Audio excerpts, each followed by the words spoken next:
Be 16 and real into urban exploration.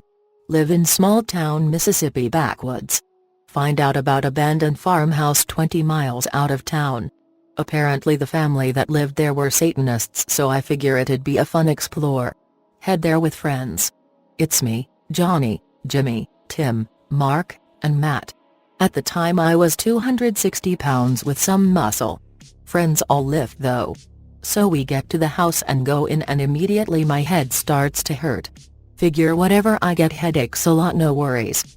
House is set up so you enter into a hallway with doors on either side leading to a staircase that goes up then splits 2 ways. Explore downstairs and kinda spoopy but not impressed. Then we go upstairs and it's somewhat similar to entryway, but the hall ends at a door. We take 2 steps into the hall proper and suddenly it feels like my head is in a vice. I lose consciousness at this point, so what follows is what my friends told me happened before I wake back up.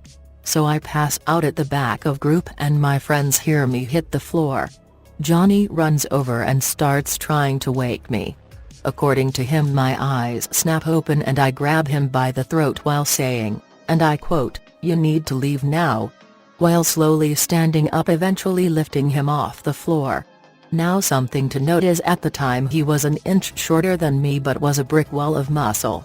Apparently after that I said too late and crumpled to the floor. My friend Jimmy picks me up and they head downstairs to leave, the reason being that they knew me well enough to know I wouldn't have been able to do what I just did. As they are nearing the front door they hear a door upstairs slam open and something heavy barreling towards the stairs. They book it back to the pickup we arrived in and Jimmy tosses me in the back like a sack of spuds, his words not mine. Johnny fires it up and peels out. Johnny is driving, Jimmy is in the passenger seat, Tim, Mark and Matt are in the truck bed with me. This is when I wake back up. I sit up and Matt yells, "Dude, are you again?" I simply ask what the fuck is happening. He points towards the back of the truck and I realize it is pitch black beyond the taillights and something is chasing us. I look in the cab at the speedometer and we're pushing 100 miles per hour now. When I say pitch black I mean it's like someone put a black dome over us. There was no clouds when we reached the farmhouse and no weather in the forecast. Suddenly it's like someone flipped a switch. The moon is shining bright and we're only 5 miles from town and the thing chasing us is gone. We get back to Johnny's house and they tell me what happened. None of us sleep that night. I've got another story related to this one. So it's about 3 weeks later and we've chalked everything up to a one-off with the farmhouse. Weird shit but nothing life-changing.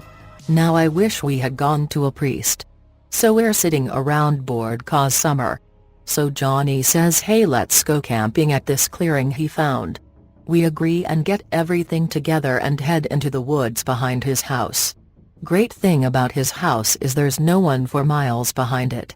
So after an hour-long hike we reach the clearing. Now if you've heard of the Devil's Stomping Ground you'll know what this clearing looked like. I get a creepy feeling but chalk it up to nerves from what happened recently. Middle of the day and beautiful weather. We set everything up, gather firewood and explore the area. We brought 9mm pistols just in case. We stay in sight of the clearing so we don't get lost, also have a compass just in case. So night rolls around and we have a fire in the middle of the clearing. I'm sitting in a chair facing away from the trail, Jimmy on my left, Tim on my right, Johnny on the opposite side of the fire from me, Mark to his left, Matt to his right. I'm getting ready to light one of the joints we brought, because teenagers, when that creepy feeling slams into me so hard I drop it. I look up and the pitch black dome-like thing is happening again. I look behind Johnny and about 6 feet off the ground I see 2 eyes in the dark. I yell and point and Johnny, Mark and Matt look and run to my side of the fire. The whole time the thing is just staring me dead in the eyes. My friends and I pull the pistols we brought and don't even hesitate. We lit that motherfucker up. After our guns click empty, this thing's eyes start rising. The fucker was squatting the whole time. It had to be 10 feet tall. Suddenly it starts growling and I shit you not, I could feel the vibration of it. Suddenly Johnny pulls out his dad's Desert Eagle. Now this surprised all of us cause that thing hadn't left its display case since his dad died 4 years before this.